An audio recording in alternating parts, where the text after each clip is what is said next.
Welcome, ladies and gentlemen, to the Saturday HOA Brunch, presented by Angius&Terry, LLP. Please sit back, relax, and join Brad Epstein and Jonathan Broderick for an hour of entertaining information about HOAs and HOA law. Good morning, Sacramento. It's the Saturday HOA Brunch, and I'm here in studio with the famous Counselor Epstein. Good to see you, Jonathan. Or is it Stein? We're still trying to figure that out, but we're 73 episodes in. That's what's important. Right? Yeah. We're this 1 power hour of community association education. Yes, sir. And today we're going to talk about, is playing Pokemon in your common area a nuisance? No, I'm just kidding. That new Sweeping the Nation. My son was doing that. Oh, my gosh. Driving around a bunch of night. fools running around trying to catch Pokemon. But hey, kudos to whoever created the next giant. Oh, yeah, huge. So, actually, we're going to talk seriously about a hot issue that's going to be on the ballot in November. Frankenstein. No, not Frankenstein. Hi, Frank. It's rare that you come in the studio and actually communicate with us during the show. So, we're going to talk about today marijuana in community associations. That's right. This is the fastest growing issue in communities, especially with the ballot measure in November. It is going to increase the issues. It is already an issue with respect to smoking regular cigarettes in communities. That's a big issue. And this is going to increase the problems that associations have, especially condominium associations, in trying to keep the owners happy, right? No, it is. And just to jump back, we just received a letter in my apartment community that the Folsom City has passed a new ordinance to prohibit smoking on your balconies or in your apartment. You have to be in a common area that's I think it's like at least 50 feet away from a building. I got you. Yeah. So landlords, actually, by state law, we're going to look at that as well. They can prohibit smoking in units, smoking in the rental units, and there's many just different jurisdictions. I think it's Marin County, and they allow completely smoke-free apartments and multi-unit developments, condominium developments. And so the big issue is this: is if you buy a home, whether it's a condominium, whether it's an attached home, whether it's a townhome, aren't you king of your castle or queen of your castle, Jonathan?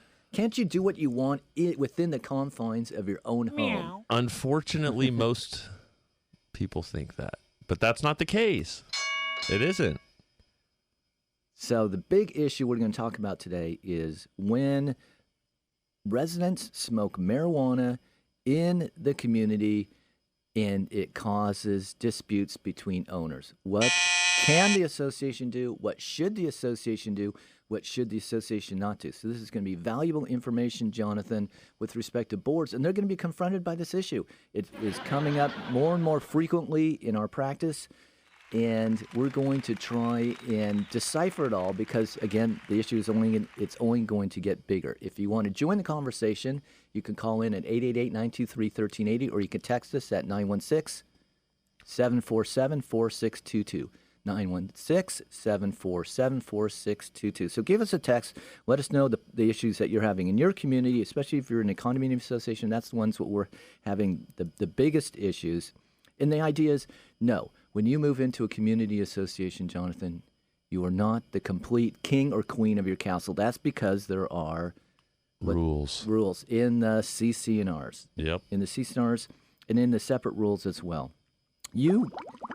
Especially, you're not allowed to, in your castle, is to unreasonably interfere with the quiet enjoyment of other residents. So that's the legal term, the quiet enjoyment, right?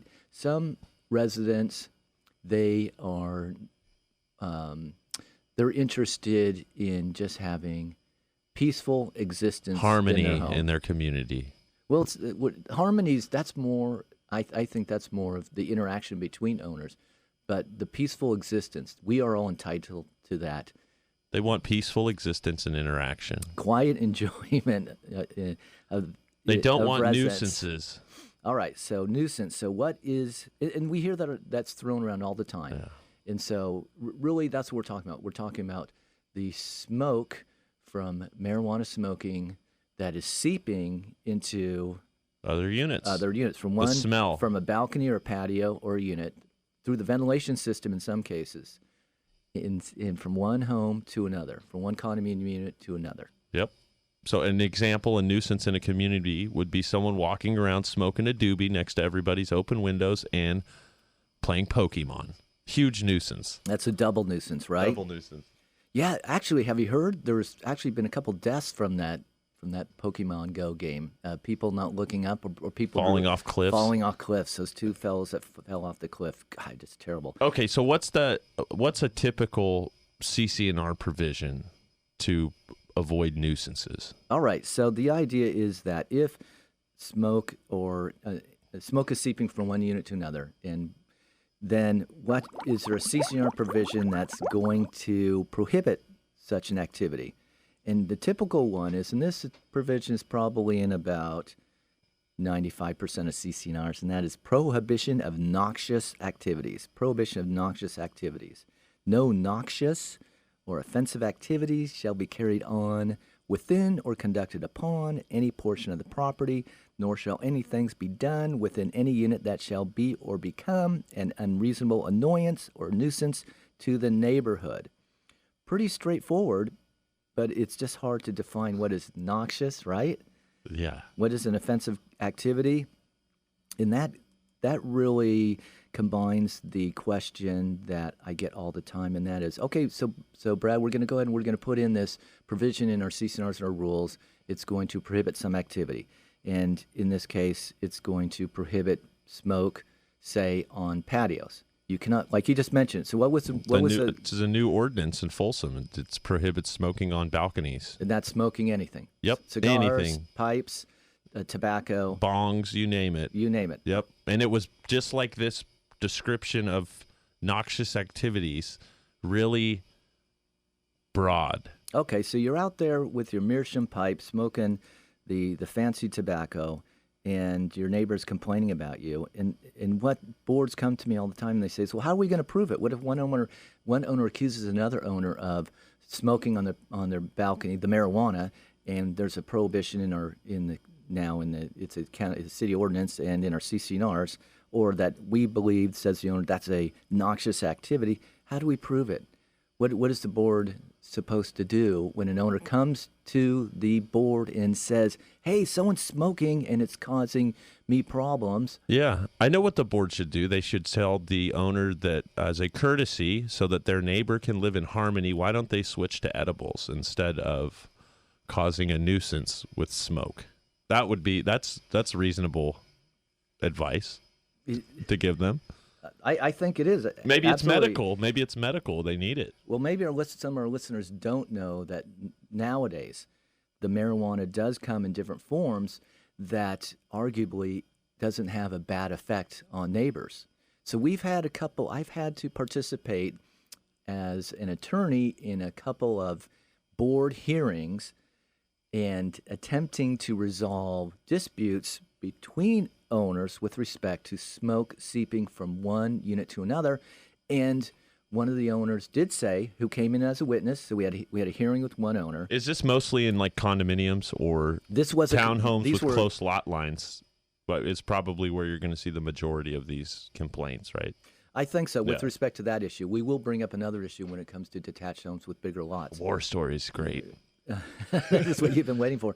And so what the complaining owner was saying was, they said, well, why don't you switch? Instead of smoking the pot, why don't you eat the pot?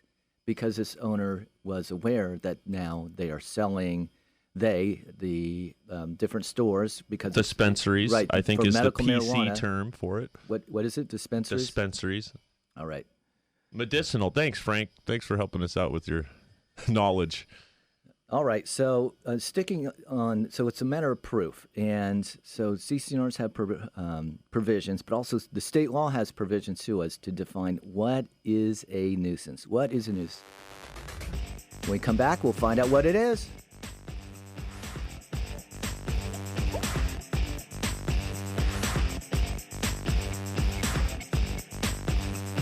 If your community association has a good relationship with their current management company, you can stop listening.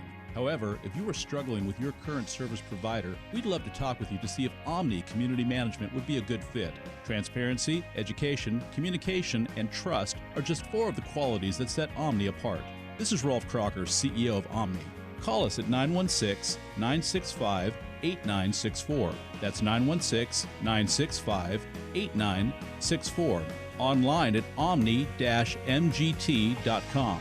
That's omni-mgt.com. Omni Community Management, your friend in the community association management industry for over 20 years. Have you ever heard of the saying, a person's home is their castle? Of course you have. But sometimes a construction defect can turn your castle into a catastrophe. If this happens to you, you need proper and professional representation. You need Angius&Terry, LLP. For over 30 years, the attorneys at Angius&Terry have been effectively serving homeowners and community associations, recovering more than $500 million on behalf of their clients. Angius&Terry strives to ensure that your construction defect claims are prosecuted in an aggressive and cost-effective manner. Angius&Terry will also continue to work with homeowners and community associations after the construction defect claims are concluded to make sure that the money received from builders is spent wisely and that your interests are protected during the repair process. Don't let a construction defect turn your castle into a catastrophe. Call Angius&Terry LLP today at 916-567-1400. That's 916-567-1400. Online at angius-terry.com. Angius&Terry LLP. Professional Parking Enforcement, or PPE, was created to provide effective parking solutions for all types of parking issues. PPE focuses on parking problems of HOAs and can quickly eliminate these problems through their system of property inspection, violation updating, ticketing, and enforcement. Contact PPE today at 702-283-0628, online at ppenv.com.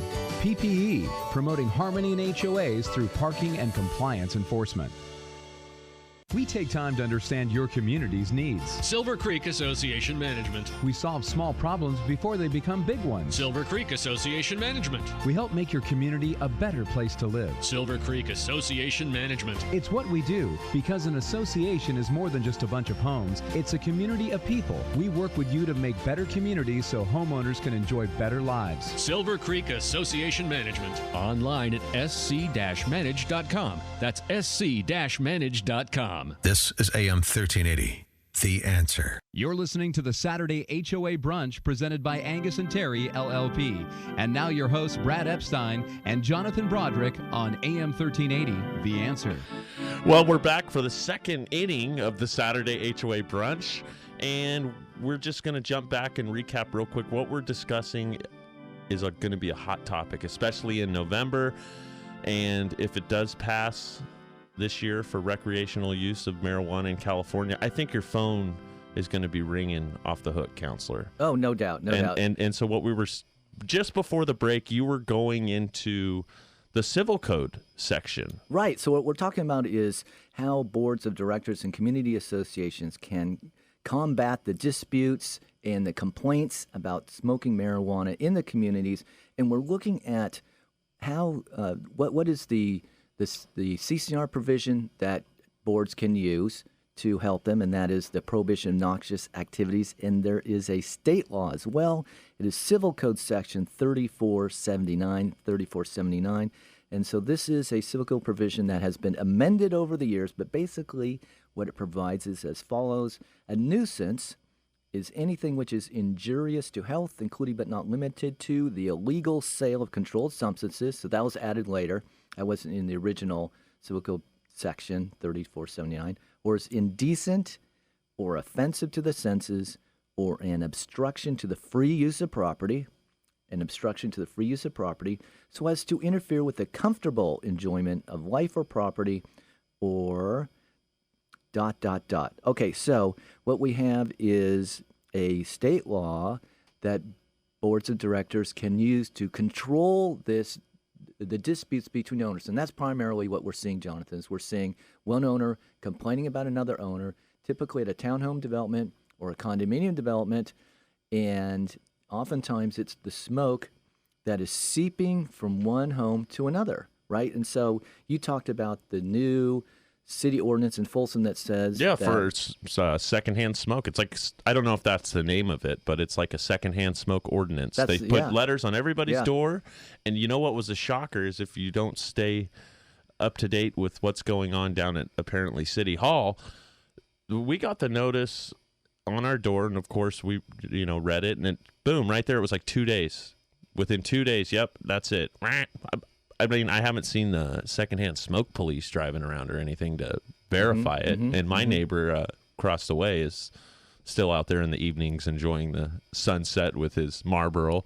But, I mean, so they're definitely taking action. They are. Yeah, and before the show, we're talking with Frank about how it used to be in restaurants where they would have smoking sections and non-smoking sections. It sounds so funny now, but, remember for umpteen years, before that time, you could smoke anywhere you wanted. And so it would be like we'd go to a restaurant for breakfast on a Sunday morning, and they'd have a section of smoking and non-smoking sections. You'd be right next to someone smoking. With a 2-foot wall blocking you. Right. And so secondhand smoking seeping from one home to another. So it's between homes. And I guess you could classify it into two. One is where you have the smoke from the patios or balconies that is going up, say, from a patio upstairs into a sliding glass door into a unit there. Or you have from inside a home through the different ventilation vents. systems. And it's more than the vents, really. It's any kind of penetration because walls have penetrations. We have the electrical penetrations, the plumbing, and the ventilation, and it goes from one to another. And we've been dealing with that for years with smoking cigarettes, and now we're getting that with respect to pot. And I think pot has that. It has a pungent smell. It's much stronger, and also, let's say you have skunk, right? Let's say you have kids, children, babies, and they will really complain because they don't know what the effect is going to be on the child from getting that secondhand smoke. So that's the problem. The problem is that smoke from one unit to another, we have different provisions that boards can use as far as saying, well, this is a nuisance. This is a nuisance. We can handle it. You have the issue of proof. Okay, who are we going to believe?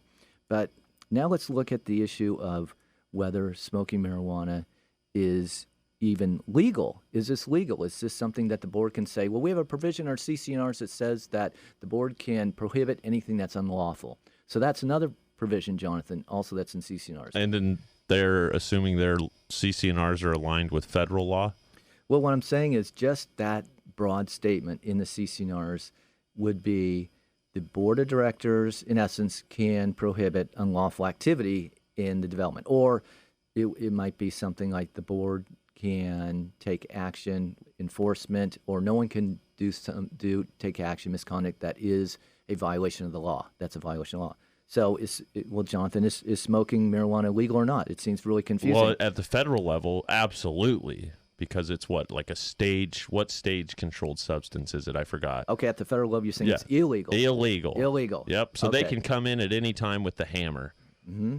Which is the case. You see it all the time in the newspaper. They come in and they raid these medical dispensaries and shut them down. So at the federal level, yes, but then... So at the federal level, it is the Controlled Substances Act, 21 U.S.C. Section 811. It prohibits the smoking of marijuana. Cannabis is listed as a Schedule 1. Yes, not stage. Schedule 1, which is the same as they compare it to what? All of the heroin, cocaine, methamphetamines, and all that stuff. LSD. Any more you got back there, Frank, from Woodstock? Math, we said that one. Schedule 1 substance under the Controlled Substances Act of what year? Let me guess. 1970? 71 was your guess, Frank? You're off a year. 1970. So, right, you guys, this is the highest classification under the legislation. Part of the reason marijuana remains illegal at federal level is because it is classified as Schedule 1 drug. And a Schedule 1 drug, as you guys are saying, is as defined by the DEA, Drug Enforcement Agency, is a substance that has a high potential of being abused by its users and has no acceptable medical uses. That's the federal law definition as it sits. They now. should revisit that. I think they're going to have to if this in November. This passes. Well, hold your horses. You're saying that the federal government is going to have to revisit if just because the crazy Californians actually pass and allow recreational use of marijuana. I think that they'll consider changing it from a on the ballot in 23 states. Yeah, I mean they're gonna right. You don't think they're gonna change what they classify it as? The feds? Yeah. No, not at all. No. Okay, so let's look at a little bit of history then. So let's see where we were in California and where we might end up in California in just a couple of months. So you originally had Proposition 215, the California Compassionate Use Act. It was enacted by the voters, took effect on November 6th, 1996. California Health and Safety Code 11362.5, 11362.5. So that's Proposition 215 back in 1996. Makes it legal for patients and their designated primary caregivers to possess and cultivate. So you can have it and you can grow it for the personal medical use, given the recommendation or approval of a California licensed physician. So this is what everyone calls the medical marijuana allowance, right? Gotcha. Staying with you. All right. So then we had SB 420, SB 420. In this statute, so this is a statute. Isn't that kind of funny how they named it that, SB 420? Is that what you just said? Why is that funny? Well, because that's kind of like the holiday for everyone that celebrates the day when you smoke pot, right? I think it's the holiday because it was 420. April 20th. Right, April but 20th. Senate Bill 420. Well, that came first, and right. then and everyone started celebrating it on, well, not everybody. Okay, so April 20th. I get it. Okay, and that's a statute. So the first one was a proposition by the voters, 1996. 2004, January 1st, 2004, and the law is now 11362.7 through 11362.83, and it broadens Proposition 215 to transportation and other offenses. It allows patients to form medical cultivation collectives or cooperatives, establishes a voluntary state ID system run through county health departments. So it basically expanded Proposition 215. That's what it did. But you're right. That's the popular, what you hear people talk about, 420. I got it. All right. So, but let's go back in the past so we can see what we're going to end up in November. So in the past, there was actually a marijuana-related ballot measure back in 1972. That's a long time ago. And this was Proposition 19, and it appeared on the ballot. And it would have decriminalized marijuana use and possession for people 18 years of age or older upon voter approval. And then it went to 1996, Proposition 2115. And then 2010, the voters were given the chance to vote on the legalization of recreational marijuana again with the appearance of Proposition 19 again. So this is the legalization of recreational marijuana, Proposition 19. What happened?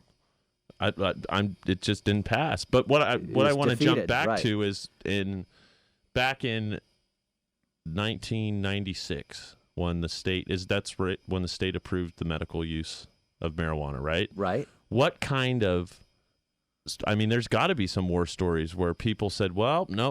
And there probably wasn't any case law yet because it was fresh. And what, Frank? In 1972, what was it?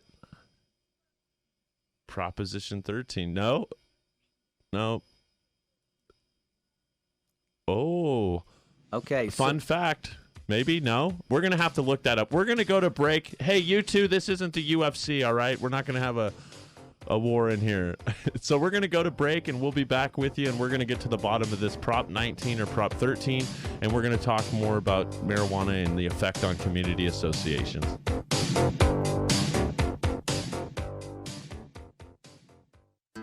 Having having trouble understanding your community association's reserve study? Does your HOA's reserve study seem to be written in a strange language? Hi, I'm Robert Browning, owner of the Browning Reserve Group. At the Browning Reserve Group, we have been providing easy-to-understand reserve studies since 1999. We actually listen to our communities and help them plan for the future. Find us online at browningrg.com. That's browningrg.com, or toll free at 877-708-0600. That's 877-708-0600. Clarity from complexity, the Browning Reserve Group.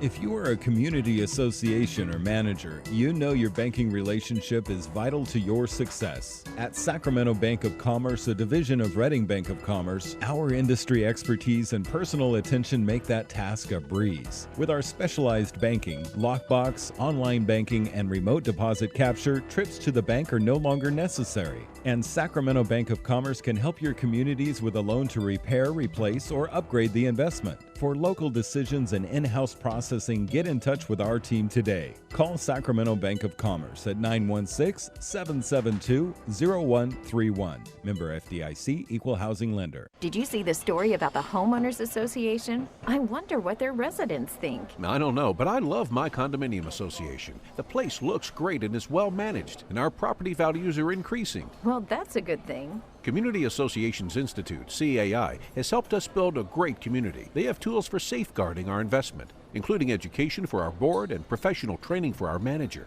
Just visit CAI at responsiblecommunities.com. Okay, responsiblecommunities.com. This is AM 1380, The Answer. You're listening to the Saturday HOA Brunch presented by Angius&Terry, LLP. And now your hosts, Brad Epstein and Jonathan Broderick on AM 1380, The Answer. Well, I'm excited to announce there's a little money changing hands in studio. The sound engineer, Frank Jolly, just lost a huge counselor, and it is 19. Correct? Right. So we were trying to figure out in 1972, there's two big propositions, Proposition 19, Proposition 13. Proposition 13, that did pass, and that is still going on. It's a little bit of controversy, but it limits property taxes to 1%, real estate. And then Proposition 19 was the one to go ahead and try and legalize pot, and it failed. Oh, I love this music. It's perfect for our topic. All right, so the subject today, you guys, is how boards of directors can deal with this issue that's ever-growing, that's smoking marijuana community associations. If you want to join us, it is 888-923-1380, 888-923-1380. And if they want to text in? Oh, man, the text line. I haven't memorized it yet. 916-747-4622, 916-747-4622. Right. So, well, the problem is pot smoking bothering other owners. So one resident smoking apparently pot, it is, because your phone's ringing, right? Ring out the hook with respect to how to deal with this issue at a community association, especially condominiums and townhomes. And so then we are discussing, is it even legal? In the federal level, it is not. It is illegal. It's a Schedule I drug. But in the states, okay, it is legal in part and in some states. So look at that. For holistic use, medical use. Right. So in California, we know that medical marijuana use is allowed. Let's just compare to some other states, too. So we have that information as well from our crack reporter, T. McPherson, his research, and a lot of this comes from the Fortune magazine as well. So what we have is his T. McPherson's research. It's going to sort of show us what the trend is, because ultimately this is going to culminate in November of this year with the ballot proposition to make recreational marijuana legal. Just like drinking a beer, it would be smoking the pot. Smoking a hooter. Okay, so what do we have? Jonathan, you want to go through the different states? For what, the states where it's entirely legal for recreational use and medical use? Yeah, so first those states. Well, you have the great state where we all know that's popular from Miss Sarah Palin, Alaska. And you have Colorado, which I think had almost $1 billion in sales. In revenue, and I think that they said that the taxes that they got are amazing. I'd have to look at those numbers. Oregon and Washington. And okay, so it's Alaska, Colorado, Oregon and Washington. That is where recreational marijuana is legal. Okay, I got you. Yeah, that's 4. And then we have cities, right? Well, I mean, You asked me for states, not cities. You want me to try to... Yeah, run us through. Run us through. So the cities of Portland and Portland, Maine, right? Is that what you got here from our script from Crack Writer McPherson? Yes, you got it. Yeah.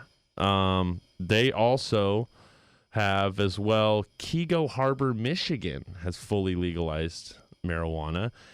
In the District of Columbia, did you miss that? Are you reading that right? I missed that one in the news. D.C., Washington, D.C., right where all our D.C. politicians are making our country great again. Right. Or trying to. But what's actually happening in D.C. with respect to recreational medical marijuana, the recreational commercial sale is what? Blocked. Blocked by Congress. Congress built a wall and blocked it. All right, 12 states have both medical marijuana decriminalization laws. That is so, I guess, if lessening the criminal punishment for it. 10 states, Guam, Puerto Rico, have legalized medical marijuana. 3 states in the Virgin Islands have only decriminalized possession laws. Yeah, so they don't want to throw a lot of people in jail, so they've lowered the punishment, is what you're saying, in the Virgin Islands. That correct? That's where you were talking about? Tropical paradise? Yep.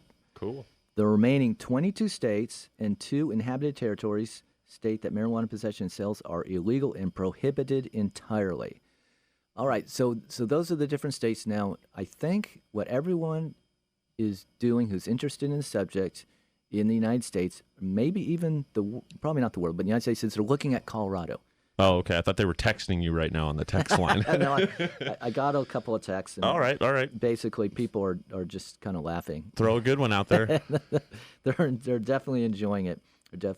Okay, so we have Colorado, and they're the leader of this because in 2012 it passed, and they for recreational use, selling all that, cultivation just go crazy. Beginning January 2014. So what has happened since, Jonathan, in Colorado? Money, money, money. It sounds like. But there's also been some horror stories with some, criminal acts of people getting robbed outside of dispensaries. But what do you mean violence. by money? What do you mean by money? Well, let's see. Colorado is the leader. So this is again from Fortune magazine, from Crack Writer McPherson, where licensed pot sales, and I'm sure there was still illegal sales, but $996.5 million in one industry, in one state, almost $1 billion. Yeah, it right, jumped. Right. It doubled. It doubled in 1 year. In 1 year, and all of it's taxed. Right. So that's probably why they've got smooth roads and wide sidewalks and.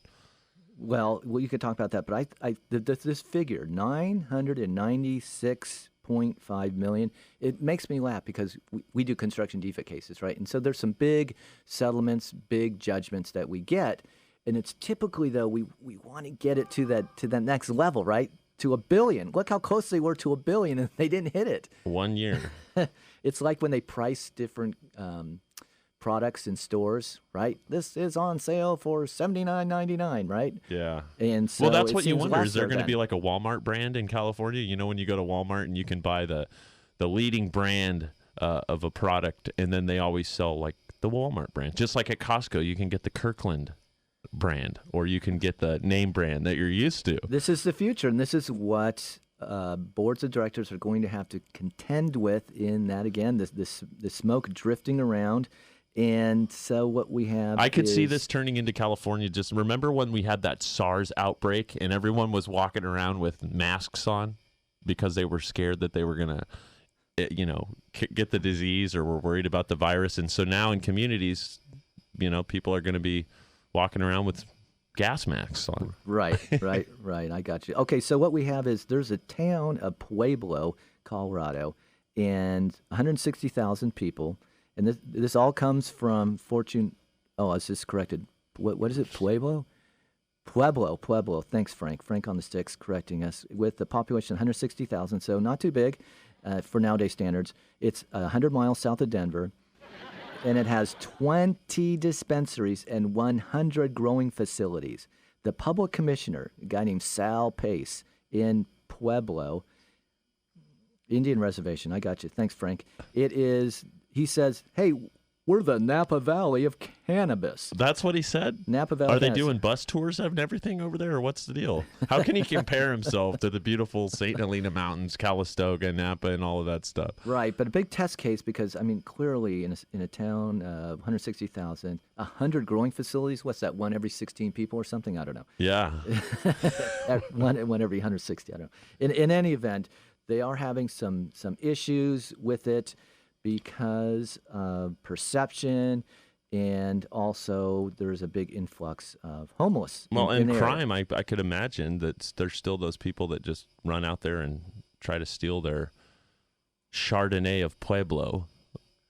All right, so what we have in other states is for November, so on the ballot in November is going to be California, Massachusetts, and Nevada. I didn't know that. Do you think the casinos in Nevada are going to let people gamble and smoke marijuana in the casino? And it might be on the ballot in November 2016 for recreational use, Arizona and Maine. Maybe. It's definitely on the ballot for medical use, Arkansas, Florida, Missouri. And also, it's interesting, Microsoft has, trying to stay ahead of things, has developed a software product to help states track marijuana growth and sales. Oh, look at old Billy Gates, huh? He's going to make a dime or two off of this one. Right. And what you said at the beginning of this was money, money, money. I mean, this is big money.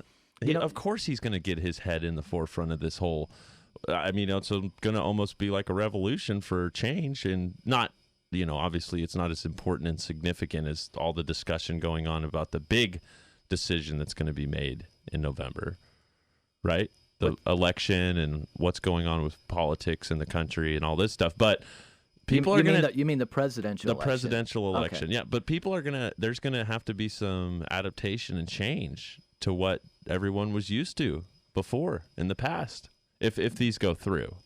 I mean, you never know what could happen. You never know what can happen, regardless, though, Jonathan, of whether it passes or not. It's here to stay, and boards of directors need to figure out what to do. So let's go to that, and that is, can associations prohibit marijuana smoking in a community? Can they go ahead and can they prohibit it? Right now, yes. Absolutely. Because it's a federal law. Because it's a federal law. Federal law says it's illegal. So yeah, yes, and definitely in the common area. And we have been drafting rules for years prohibiting smoking in the common area or near buildings. And if it interferes with other residents' quiet enjoyment, right, then you can hang your hat on CCR provisions and state law. In addition, aside from this issue of it, whether it being legal or not, legal with the state, illegal with the feds, it's illegal. So what if an association wanted to actually put a prohibition on smoking, or let's just leave it at that. Our hypothetical association wants to prohibit smoking in the development. Can they do it? How do we know? What's the rule of law we're going to look at? We're going to look at the Davis-Sterling Act. Davis-Sterling Act, Civil Code Section 5975A. It says that CC&Rs are enforceable unless proven unreasonable. And that's the case that we looked at last week, the old Narstead case from our litigation moment. And we'll have a litigation moment. Yeah, where's Hugh Waverly at today? We're going to get that later. And so you would have to prove that the prohibition is unreasonable. Can you put that prohibition in CC&Rs? Well, we have. I've drafted some sets of CC&Rs with that prohibition in.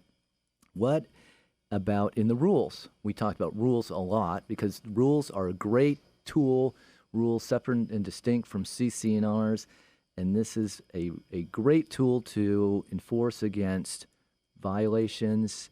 And a rule is, it must be reasonable, it must be consistent with CC&Rs, must be in writing. So there's that tool. What if an owner is in violation? What can the association do to enforce against an owner? And I think a lot of board members struggle with the idea of, oh, we have these violations. Well, what can we do? What's going to prevent them from violating in the future? Because a lot of board members know that you fine an owner, you impose a fine against an owner, and the owner's going to basically thumb their nose at it. Big deal. I don't care about a fine. No big deal to me because I'm not going to pay it. Yeah. Then we get Trish Black from ATC involved, right? Uh-huh. Collections. No, only for assessments with ATC.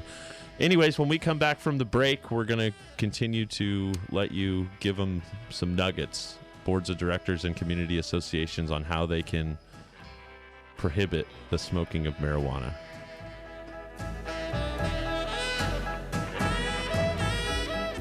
Hi, I'm Morgan Fussell. My company, Broadband Agreements, negotiates cable television and broadband right of entry, access, and compensation agreements for your communities.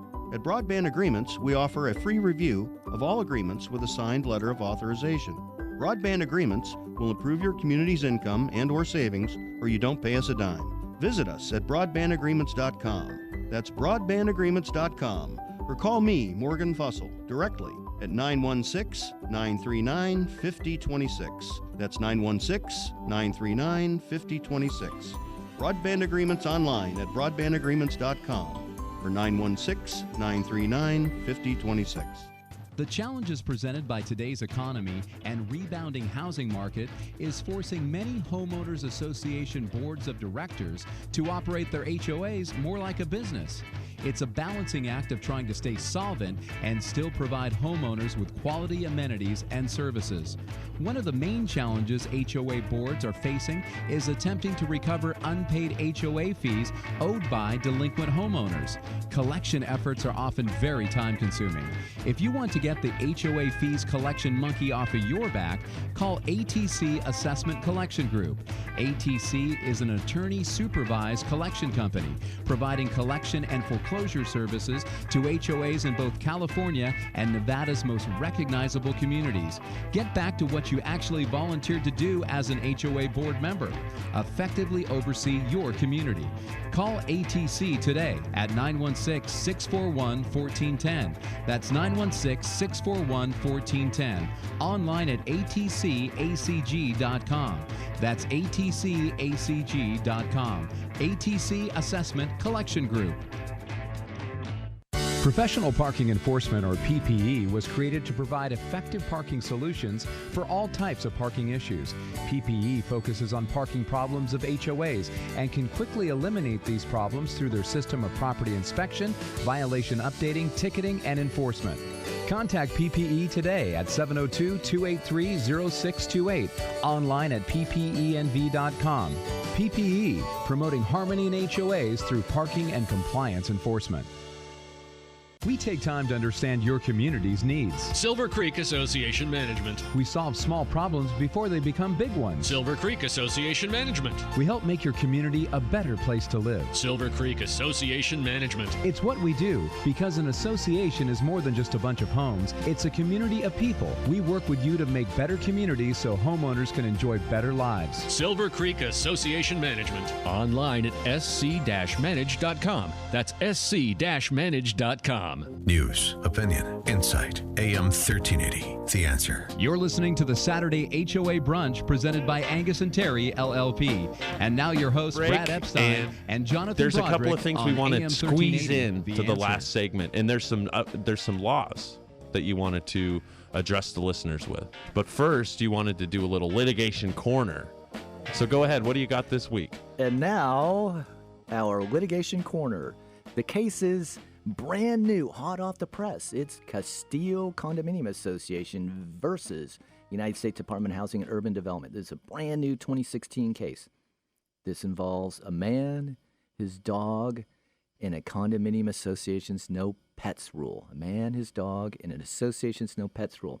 This is in Puerto Rico. In 2010, Castillo Condominium Association learned that Mr. Bianco, a condominium resident, was keeping a dog on the premises. They warned him by letter. It would be fined unless you removed the dog.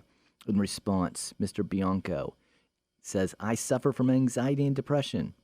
He promptly advised the board in writing that he planned to keep his emotional support dog in his unit, and he was entitled to do so under federal law. Although Mr. Bianco accompanied the letter with a note from his treating doctor, the association did not relax its no pets bylaw. As a result, the court found that he was eventually forced to vacate and sell the home he had been for 15 years. Well, what did the court do?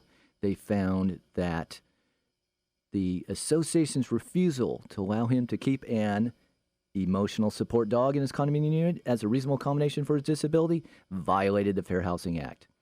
The treating physician and his primary physician both testified that he suffered from anxiety and chronic depression. They treated him for years.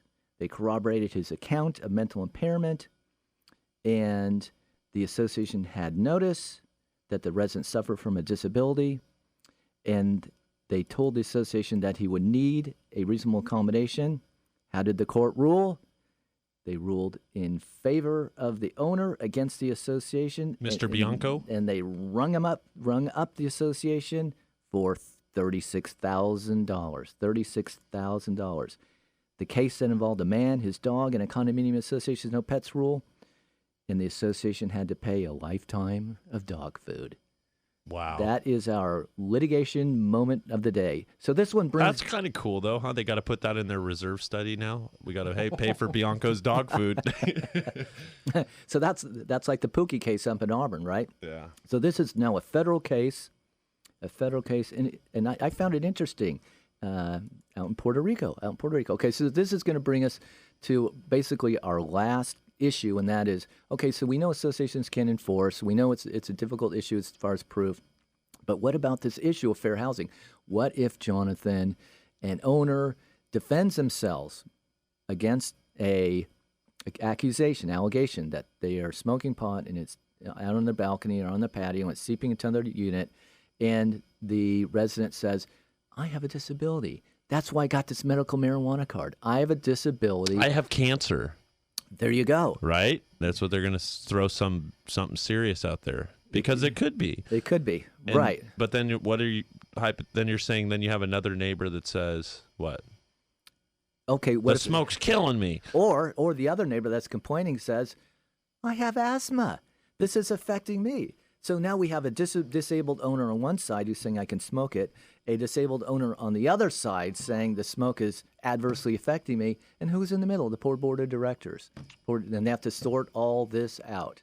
And they can't make any decisions with a personal bias either way, whether they're pro-asthma or pro-pot. So... Let's underline that, right? Board of directors, they cannot have a unreasonable personal bias. Exactly. They have to make the decisions in the best interest of the association as a whole.